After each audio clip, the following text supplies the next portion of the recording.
meeting these new candidates. What do you have to say in general, first of all? Well, we were talking about how the gowns were just stunning on stage, the jewels head to toe, and beyond that, their confidence. The way that they were walking and standing tall, they were killing it. Of course, I'm gonna have to mention Maxine all the time, Philippines, but really, her jewel-toned emerald dress with, of course, all the fringe flowing.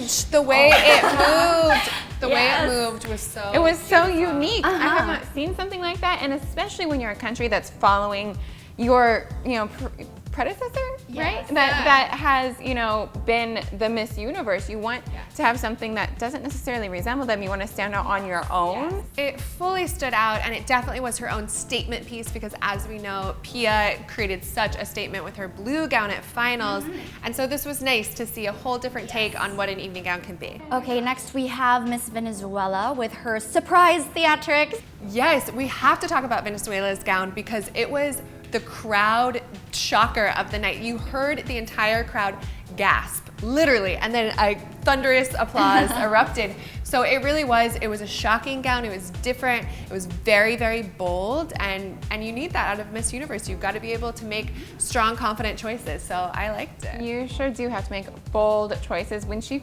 first walked out though, I was like, what is she wearing? I love that. Honest opinion. Honest opinion. I was like, no. And then she took it off, and I was like, what the heck is going on? Really that part was of the it. point, the shock factor and the attention, and people are still talking about it like we are. So she did a good job with that. Yeah, she got our attention, that is for sure. Okay, next up, moving forward, we have Miss Thailand once again. I think I'm gonna call this like the hybrid gown because it's like everything. All silhouettes are there. Right. So what do you have to say about it? It was a gown that had a lot of things going on, but for me, it wasn't as much of a standout that I would have wished. I think that she was beautiful, she is beautiful, she was fierce. There was nothing wrong with her presence, and it's not about the gown always, although this is what we're talking about, but it's about the presence. So her gown was good, but it wasn't amazing and mind-blowing for me personally. I think it was an attention-grabbing dress, and that was maybe her intention in wearing it.